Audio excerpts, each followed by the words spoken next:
sudah lebih dari sebulan curah hujan tidak ada. Sementara dengan kondisi tanah yang saat ini begitu kering, tetapi tanamannya masih tetap sehat atau tanamannya masih bisa tetap hidup. Bapak Ibu, saudara sahabat tani, kenapa tanaman terong yang ada di hadapan kita ini walaupun dengan kondisi cuaca yang begitu kering, dia masih tetap bisa tumbuh dan bisa bertahan. Bahkan sampai saat ini proses pembungaan juga sudah muncul.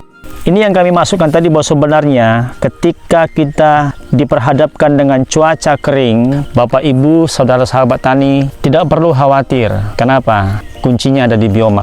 Kenapa diperlukan biomak? Karena biomak itu adalah selain berfungsi sebagai nutrisi bagi tanamannya, dia juga berfungsi sebagai biostimulan, kemudian menekan yang namanya penguapan. Biomak itu juga bekerja untuk merangsang pembentukan akar yang begitu banyak.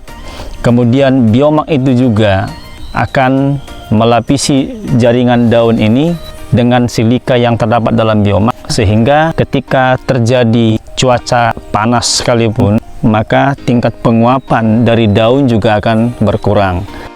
Yang paling mendasar adalah ketika kita menggunakan biomak, kita bisa rasakan dalam daun ini, pada bagian daun ini begitu keras atau kaku.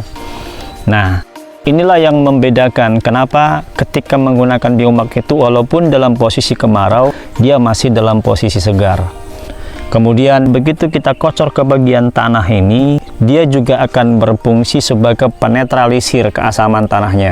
Biomak juga akan mengoptimalkan unsur hara yang terdapat di dalam tanah untuk diangkut ke bagian batang dan daun.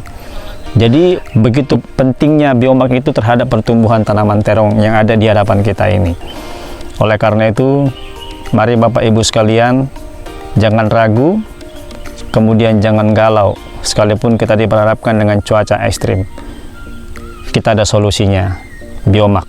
Demikian, terima kasih.